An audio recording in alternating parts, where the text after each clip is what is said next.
So low cholesterol leads to a lower production of all of the sex hormones and cortisol, and a lower production of vitamin D.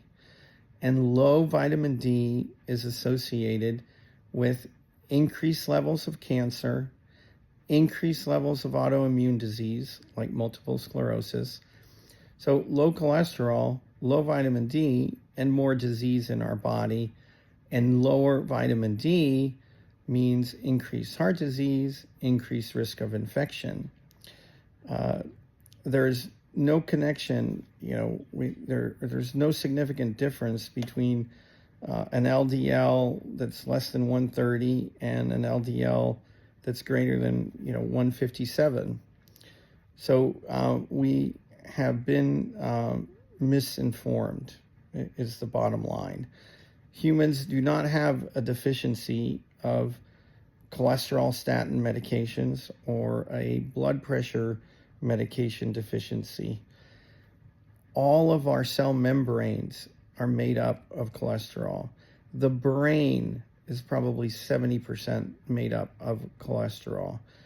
You just want healthy cholesterol. And fish oil is one of the healthiest sources of cholesterol. In fact, Dr. Michael Lewis and Dr.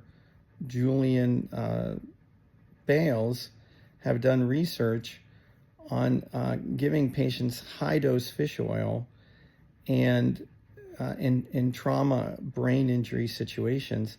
And they've proven that when you give DHA, EPA ratios of 2 to 1, 8 grams, this is very high dosing, twice a day to brain injured patients, they do much better and than patients who were not given omega-3 fatty acids in high doses.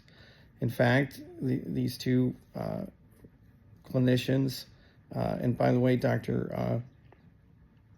Julian Bales is a neurosurgeon, gave these high doses of fish oil to 26 approximately comatose patients who were 2 weeks away from having, as they say, the plug pulled, and the family and the doctors were going to give up on these folks.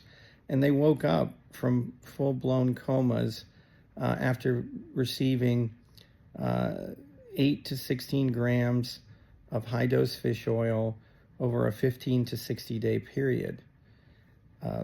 You can't take high-dose fish oil if you're on a blood thinner because it can increase your risk of bleeding.